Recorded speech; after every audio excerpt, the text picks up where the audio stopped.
we'll start this talk. This is going to be the dark side of legal security, the American way. There's a lot of companies out there in information security that do things legal, illegal, but the legal ones don't have to be necessarily ethical. They could be very bad. So we'll go through a little bit about this. This is my first official type of talk. I just got a job over at Georgia Tech where they do malware analysis and research. So I gotta say these stupid things that I'm just speaking for you guys. I'm not speaking for any person I work with or previous employees. It's just me and you guys. So you guys know the nice gritty details. All right? Good. All right. So my name is Chris Magistrato. You can find me on Ty Durden on Facebook. My Twitter is this, and then my email is that. As you can see right there, I do like your server, the Heartbleed server, and I like to go and have some fun at some raves sometimes.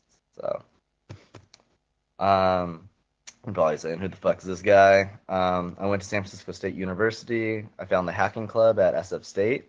I was a security analyst for about a year and a half at a specific company. I won't say the company. Reverse engineer, malware researcher, and I've attended DEF CON, B-Sides in Las Vegas, as well as San Francisco, CCC Camp, Bay Threat, and, of course, Escape. Yeah? Let's start off by a quote. Americans are great, but Italian women are better. This is true statement. Very true. And thank you all. Alright. So we'll start with the hacking culture, just general in the United States. Um, it used to be very communal. Jeff Moss, right here, the founder and creator of DEF CON, it used to just be the first DEF CON used to be 100 friends, similar to how this one is here. Probably just really, really close people hanging out, talking, sharing security ideas, and having a huge level of community. Later, things got bigger and bigger. The next event was 200 people, then 400, and just it kept growing from there. Excuse me. There's about 22,000 attendees at DEF CON now, and it's a huge party, but it's not as it used to be. It's not as communal. It's not as close to the culture as Escape is, or Esk is. Sorry. On the right is Bruce Schneier. He wrote the Modern Cryptography, and is a very big contributor to DEF CON as well. Just in the fact that he attends, gives talks, and everything else, similar to how many of you do as well. So thank you for giving back. All right, and then there's also other types of people that are in said community. So we have multiple. Actually, every one of these people have been arrested. We have political activists, and then we also have people that just want to learn. Other scientists who just do it to push how far they can, do things. We have Kevin Mitnick on the left side, who was a hacker in the 90s, who got wrapped up in the whole like, oh, you hack. Yes, we know that's completely illegal. Just go to jail right now. To Snowden on the right side, who's very politically motivated and wanted to share what the NSA was doing with not only the American people, but every person in the U.S. Yeah, so. All right, so DEF CON costs $240. It lasts 4 days. It's in Las Vegas, 22,000. So that's about $5.28 million to deal with. Now, the a lot of these talks deal with exploiting different vulnerabilities in big brand name companies such as Cisco, Apple, this and that. So they have actually subpoenaed the founder, the hoster, Jeff Moss, saying you need to provide every single customer information, every single attendee, because they're doing illegal things, they're talking about illegal things, and we want to know who goes to these events. So Jeff Moss, he said, no, fuck that. No, we're not going to do that. We only do cash. So he doesn't have any records of any of these people. So that's one little legality loop that that the founder is on that level is on your side. There's a lot of feds that attend, but that's beside the point. It's held in Las Vegas, conference-sized villages, user-friendly area. There's over 200 talks, lots of alcohol. It's not free. So one of the big differences between this conference and a few other ones is that this, especially in the US. This is one of the most communal ones.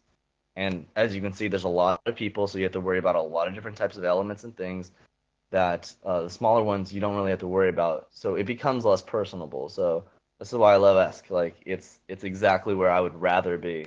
So this is DEF CON. And the next one is the RSA conference, $700 to $1,700, 6 days. It's also in Las Vegas. No, it's not. It's also in San Francisco. And then most of this is recruiting. You start up a security company. You get a little gazebo that costs like $10,000, $20,000, and then you go to some parties and you throw parties. Your company throws these parties, and then you have other engineers, researchers come in. You buy them drinks and stuff like that. But it's really just saying like, "Yo, you see my dick here, right? Like yeah, like we're doing well. Like come join us," kind of thing. And a lot of the people here are making really, really good money. They're making at least like 75,000 to 150, $200,000 a year. So these people are very, very well off. And it's all networking. So you go shake hands with not only the people that are technical, but then the douchebags, assholes that sell the technology that are just like, oh yeah, yeah, yeah, you do this, yeah, we have this friend, and always smiling, always looking like fucking douchebags and assholes. These guys, you don't fucking want to talk to. No one wants to talk to these people. Black Hat. So, $2,599 for one ticket. It lasts 2 days. And this is another fucking networking party where you just go and say, "Oh, I do this, whatever this," and you find other places to start working. So this one is RSA as well as Black Hat. You really don't personally pay. Your company will pay for you to go. They'll pay for your hotel. They'll pay for all your expenses just for you to go and show up and shake some more hands and meet some more people. Um, on the left there, you can see Jeff Moss, the founder of DEF CON. Second person on the very right side, so that person in the orange or tan color, that's Bruce Schneier again, giving another a keynote talk, I believe. So these people are opening up the speaker. So these are high level CISOs, like Google CISO might be there, uh, Yahoo, Amazon. These are like the biggest of the big people that would go shake hands. And if you want to start a business or you want to work for them like directly, you just talk to them. They say, send us your resume, and yeah, you got the job. It's fine. And then you just start making stupid amount of money. Again, my dick's bigger than yours. Come to my party. I'll cash you out. I'll do all this stuff, and we do this in security, this and that. A lot of people think like these security companies might be fighting each other, but when it comes to this, we just party and drink, and then where everyone inside is friends with each other, whether you have competition or not, you're still friends and hang out and stuff. So, all right. So one of the biggest differences that you can figure out when speaking with somebody, especially American, is what do they do? So if somebody says information security, they're most likely working in financial or some other types of business that is more private sector. If they say cybersecurity, you can bet that they work for a three-letter agency or something close to it. Maybe they're a contractor of some type. So these little keywords will tell you exactly what kind of work somebody does. So if they say cyber defense or cyber security, if you're doing something, you just shut the fuck up. All right, so $76.9 billion is the total projected information security spending in 2015. And this is a lot of fucking money, obviously. So there's a lot of companies that just start brand new startup that's like, if you have an idea, you just find a rich person to say to fund you and give you money. So right now I got a buddy who's looking for about $2 million to start up his company. And right now, for the large majority, it's him and maybe a few other people, two, three, four people, right? So your salary is going to be paid off very well. You're going to have all the infrastructure you need and stuff like that, and you should be able to last a little while. So you can break up those salaries in however you want, percentages of company, equity. There's many different types of ways to do this, but I won't go into the huge business aspect of it, just saying that there's a lot of money in security, specifically in the United States as well. All right, so America is very sue happy. Um, And this joke says, a good lawyer knows the law, a great lawyer knows the judge. Saying that you'll just get right on out because it's like, oh, we went to college together, we partied together. It's all you'll get off. Don't worry about it. But right now we're talking more about legal cases in terms of information security. So there's financial exhaustion. This happens when two companies sue each other, Google versus Facebook or whatever the fuck, and they just know that the lawsuit will happen so long that they'll just try to break down their finances. Usually it happens between David and Goliath. So you'll have Google suing this tiny company who just started.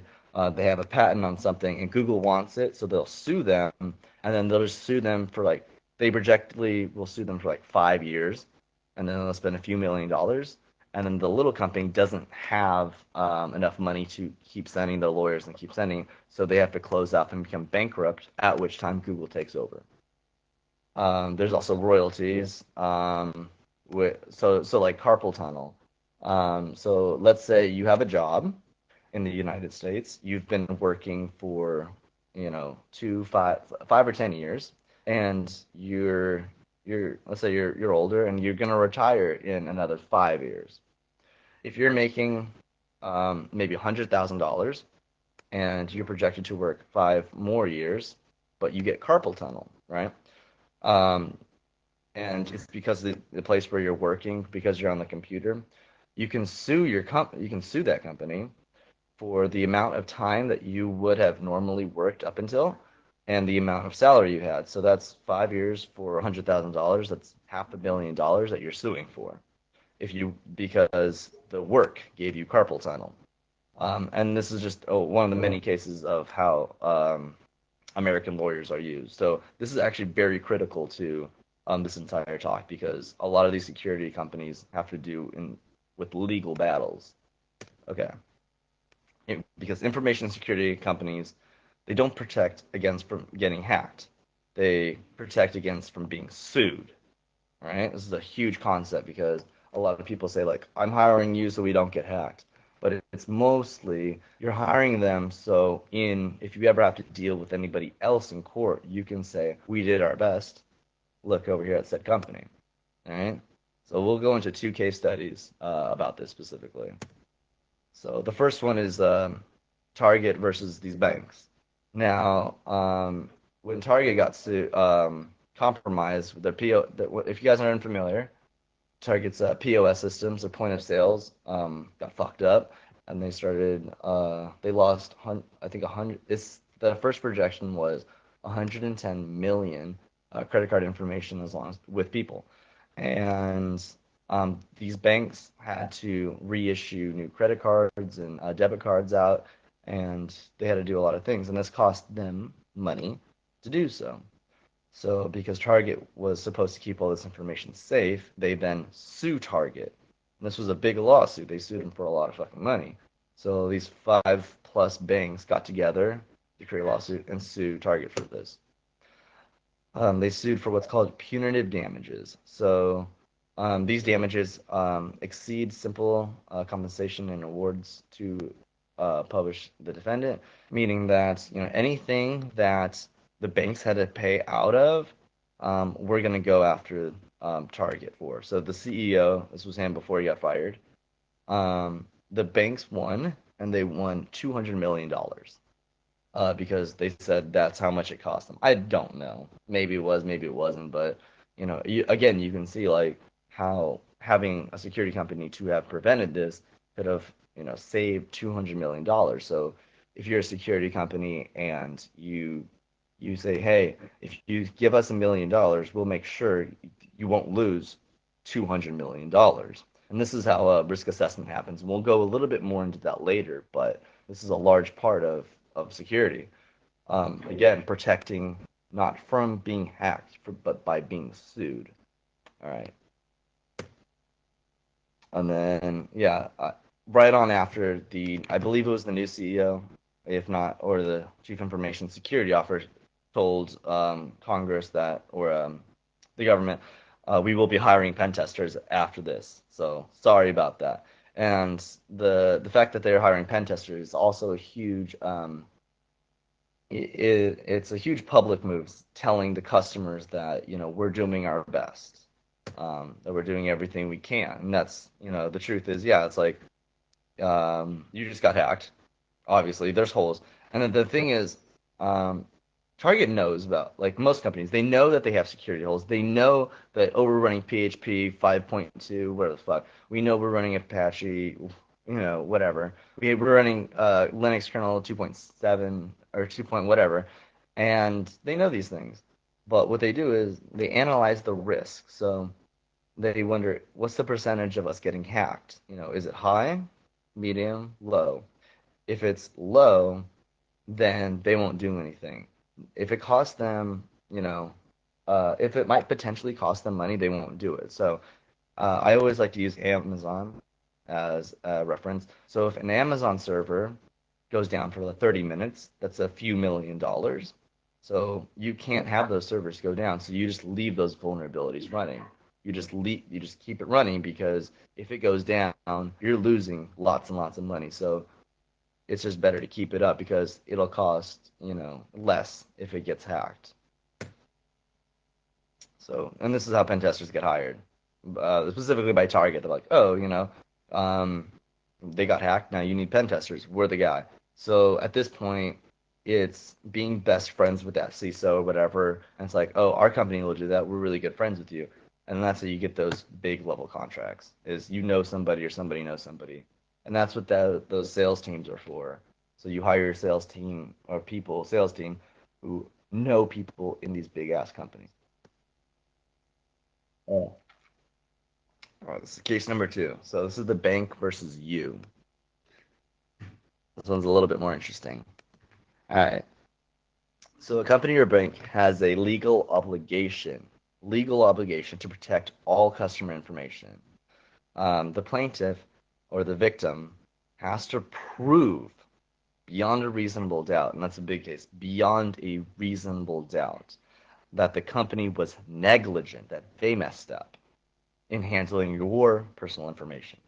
And this can be pretty difficult, especially if you're not tech savvy. You hire your lawyers to do this stuff, and if you don't have lawyers, you become tech savvy or figure out this stuff. You can join a class action lawsuit and say I was a victim, and it makes your case more powerful when you have hundreds of million or millions of people that are on this class action lawsuit, right? Okay, so here we go. So bank, you become a victim of identity theft. You can prove that the bank was negligent, that they fucked up. So the bank loses and you win, saying that the bank didn't do everything they could. They didn't do this, they didn't do that. They only spent this much money trying to protect their servers. They didn't do a good job. So bank loses, you win. You get royalties and anything else that it cost you. So if it cost you a lot of money to get your new credit card, it caused some heartache. You get all those back in punitive damages as well as other types of funds. But but let's say in this scenario, the bank then hires Brand Protect or a protection company. So um, this Brand Protect company will say they scan the entire internet for phishing sites via code templates, image recognition, and keywords. They find this phishing page. They disable these domains that they find. They so they find a phishing site like this Bank of America one, and then they send automatic DMCA acts to the hosting providers as well as the ISPs. So this means you draft up a letter. It doesn't have to be a specific like legal format. It just has to say you're breaking the law. This is copyrighted content. If you continue, we will pursue legal action. Um, Basically saying we will sue you, we will contact you, sue you, and put you in jail. It's this huge threat. So now this bank hired Brand Protect, and they say, we're doing our best. We pay Bank Protect $1 million a year to protect you from getting hacked. And if they can do this, and this is proving without a reason, the person cannot prove without a reasonable doubt that they were negligent. So the negligent part just fades away because the bank did everything that they could, and you lose. You lose any money that you lost from that bank. That's your fault now. Um, so these banks hire these security companies because they're like insurance policies. They protect them from you suing them. And this is what a lot of security companies are in the United States. They're legal protection. Um, but as far as let's say brand protect, it won't stop at just phishing websites. Any website that has legal content. So this could be blogs, mobile app sites. So if you have an app store or a streaming website where you have videos, if any of those contents are owned and copyrighted by a U.S. company, they will send a DMCA out to you. They will send it to your hosting provider and your ISP saying, like, this person's hosting illegal content. If you don't shut them down, you're breaking the law. And they'll just keep going up. So I send you, the hosting provider, you're hosting this website. I say, you need to take this down. You're hosting illegal information. You don't say nothing. You don't do anything. You don't respond. We go up to your ISP. We contact them. Say, you're helping them host this illegal content. You're legally liable. We're coming after you now. And it just goes up and up the food chain until your server's off. And this is I think this is an issue simply because the United States is going around to other companies that are in different locations, other companies sending out these DMCA acts saying you need to obey our U.S. law. Some website like Baidu or other websites that have streaming content, they make a lot of their money from traffic, ads. And they don't have any malicious intent. They just are some person that just wants to have a website up and make a few bucks.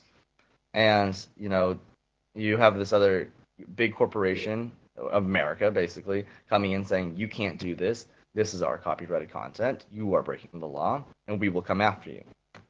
We will find you in jail. We will send our lawyers after you. You will owe us money, and you will go to jail. So, yeah, we got Hitler.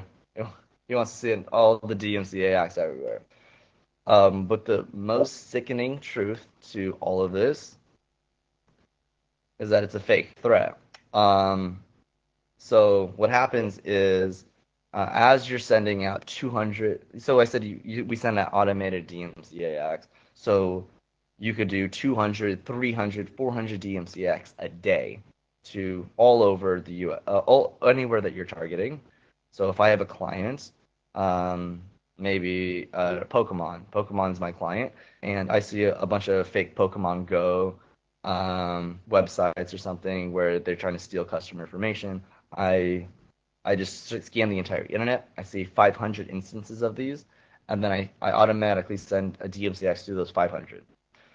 As a security company, we do not have that money to sue those companies. We don't have, or those people. There's just not enough money out there to expedite them. So wherever they're located, let's say China, we cannot send our lawyers and our whoever to go to contact their authorities, arrest them, bring them to the United States, pay for the court battles, and then eventually put them in jail.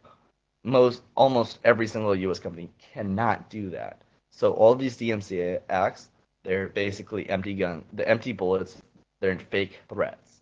So they just do this so they scare other companies or other people to take down their content because they don't want to deal with legal liability. They're afraid you're having all these issues. America's coming at you. It can be scary, but almost every single time it's a fake threat.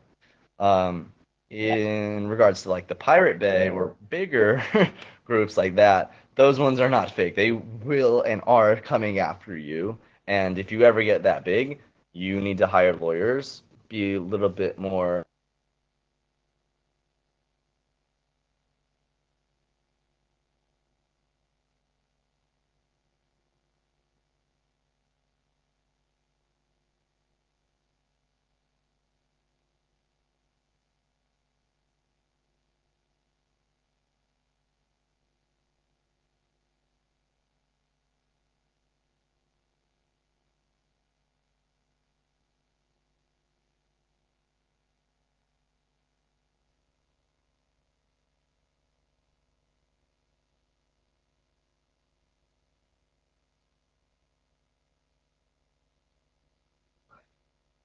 Okay.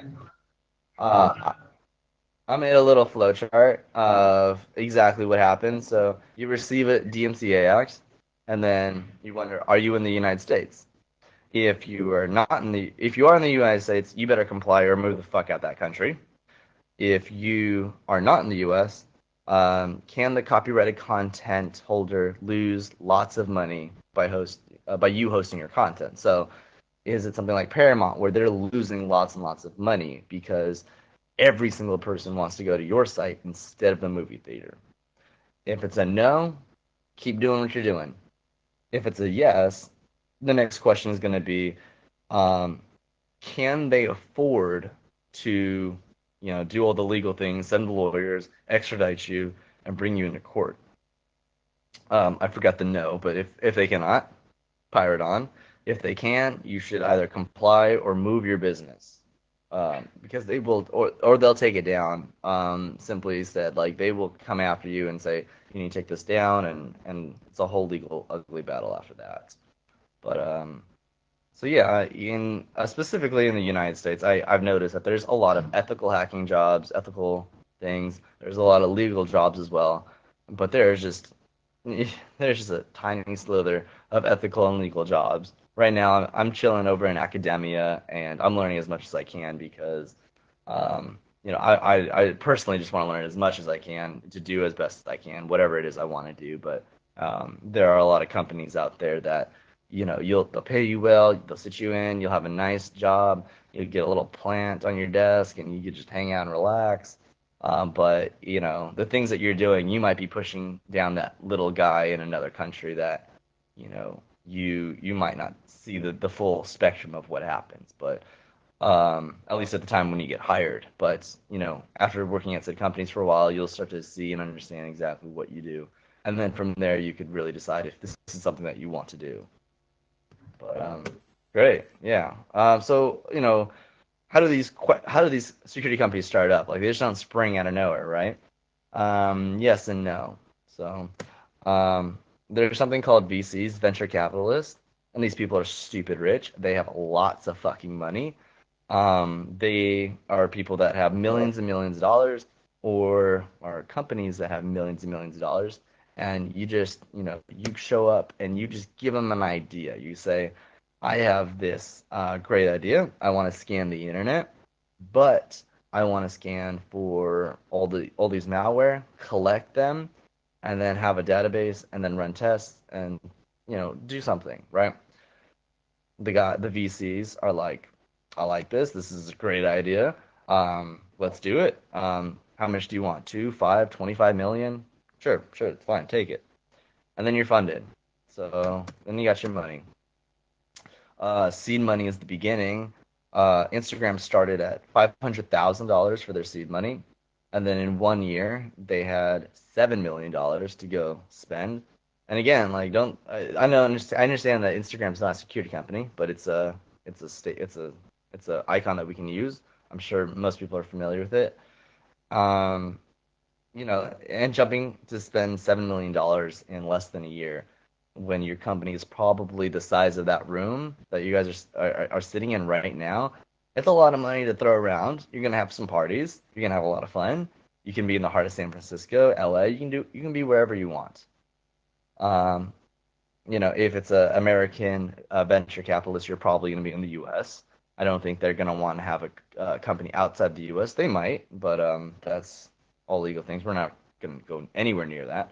And then a year later, $50 million, you get more money to blow, more parties. And now instead of that size room that is you guys are sitting in right now it's double that size, but you have a gargantuous more amount of money, and everyone's happy and enjoying it. Here you go. Here's an actual security company, Tenable Network Security. They are to be on the uprising and are huge over here in the United States. They started their Series A at 50 million, and a few years later, they got their second Series B. And maybe I should say this money is like kind of like a loan money.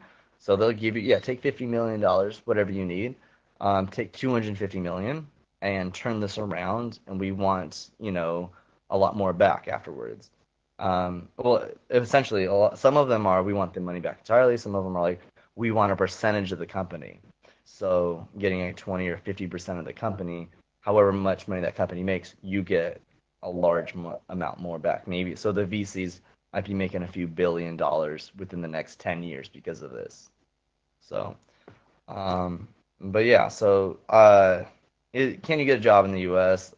Last year, some of my friends were asking me, and you can do it. There's a lot of jobs, and a lot of it is who you know and stuff like that. Because I shared this talk with you, because I have a lot of friends that are sitting in that room. Um, Everyone in that room is my friend now, and if you add me on any of my social networks and medias, I will try to get you a job here if you would like one. Depending on what you do, I'll try to help you out if that's something you're into, and if not, that's chill too. Let's just kick it. I'll be in Congress in December, and I should be at ESC next year. So, but yeah, that's about it. Oh, and just don't be this guy because these fucking assholes, they get throwing money around. They're so like they get like stupid amount of salary, and all they do is use automated tools. So you get paid $120,000 to run Nmap. It's like, the fuck are you doing? So yeah, but I'm sure a lot of people like in that over there are a lot more technically savvy than a lot of these dumbasses here that know somebody, got in the company, and aren't don't know what the fuck they're doing. So thanks. Are there any questions? That wraps it up for me on my end. Thank you.